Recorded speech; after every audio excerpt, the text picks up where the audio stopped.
So maybe ningetaka kusema nimefurahi sana. Because you know, if we had not won this election, this one, I would have been one of your subjects. So, sisi tunashukuru Mungu because in the previous administration, the powers that be had decided to use the criminal justice system to settle scores politically, to punish people who have done no crime, and force them and blackmail them to make certain decisions. So myself, I was being blackmailed to abandon President William Ruto and join Azimio, and I refused. And they said the criminal justice against me, and they were forcing the magistrate to jail me for 20 years in committee. So, tunasema Mungu ni mwema. Lakini hata kama wangetufunga, si tungekuja tu tukae huko na nyinyi. Sasa kama mtu amepata A- akiwa huko. And I want to say, it is very bad. It's unforgivable to use the criminal justice system to punish innocent people. The penal institutions are for people who need to be corrected. They are not for punishing people.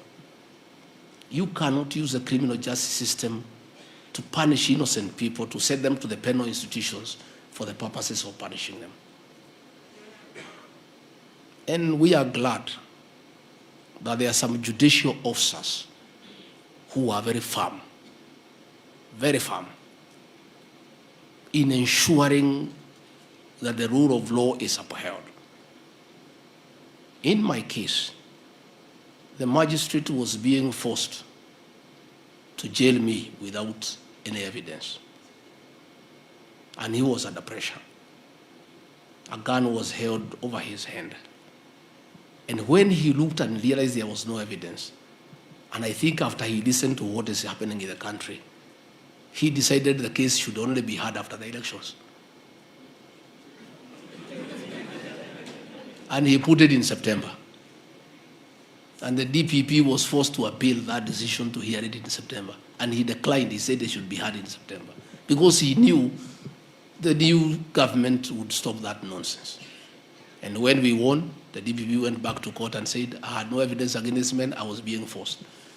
We want to appeal to our law enforcers in the police force, in the prosecution, and in the penal institutions.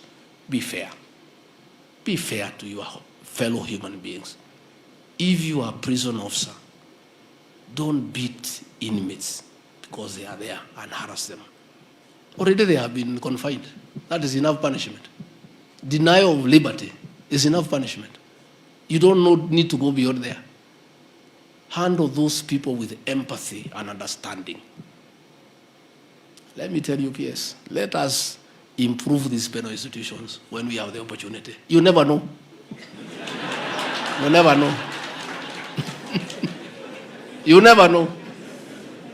Anybody is a potential client of a penal institution.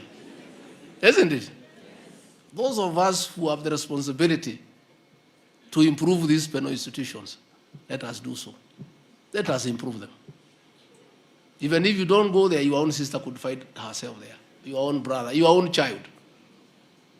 Hospital and prison are potential homes to anybody. Never laugh at people because they are sick. You never know. When you hear somebody has a harambe, unamchekelea bila hospitali, you don't know. Unasikia mtu amefungwa jela, unasema okay sawa. Wewe hujui. You could even commit a crime unintentionally. You go and knock somebody with a vehicle. You are prosecuted for being negligent, causing death through accident driving. A magistrate decide to jail you for 6 months. Unaweza kwenda uchukue deni ya mtu ukoswe kulipa, ukuwe committed to civil jail for 6 months, uende pale. Na watu wengi sana ni potential candidates ya hiyo ya civil jail. Ya kuchukua madeni nini. Yeah? Hata huyu senator huyu Chiragai tungekuwa na yeye pia.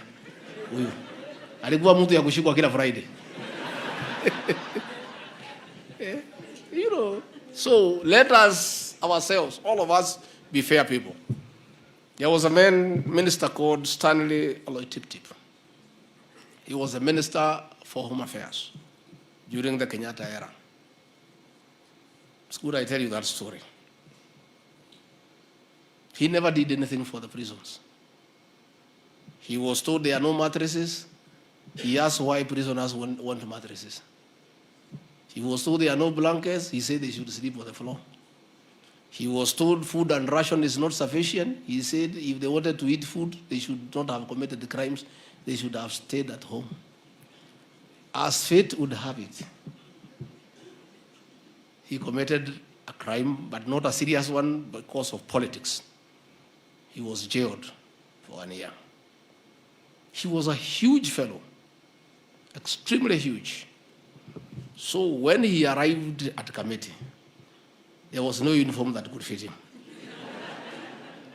So they had to get about 6 uniforms and stitch them in the prison industry for him. Then he was taken to the cell. Then he asked, where is the mattress?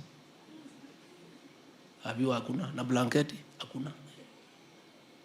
Hapa sasa mtu atalala namna gani? The prisoner warder told him, you yourself, you said in parliament, that there is no need for mattress or blanket in prison. Sasa wacha saa ya chakula ifike. Sinile nawekwa kama nikutupwa. Akauliza sasa hii mimi inaweza shiba. He was a huge fellow. Akaambiwa, you said there is no need to have sufficient food in prison. What am I saying? You are in a position of responsibility to make life better for mankind. Please do so. You never know.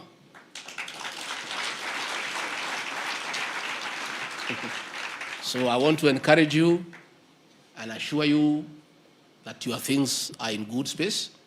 Be patient. We'll start the implementation of the recommendations effective from July next year.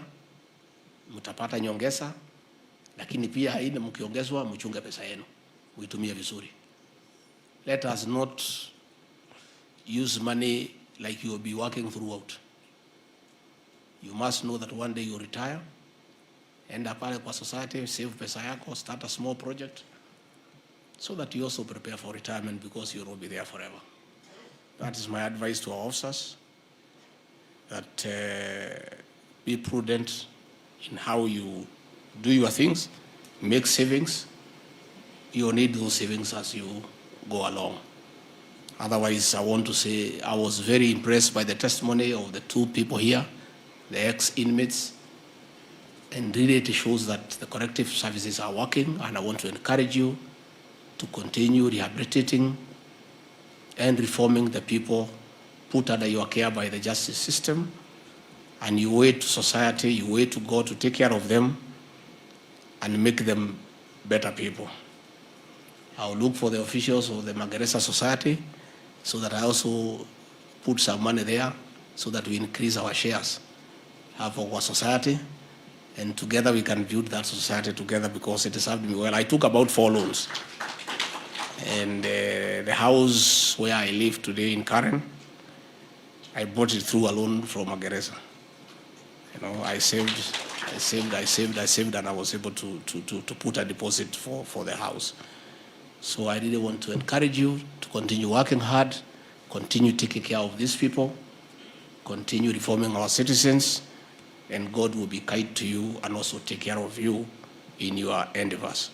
With those very many remarks, I wish you a very successful conference, very successful correctional service week, and may God bless you and bless you abundantly. Thank you very much. Asante.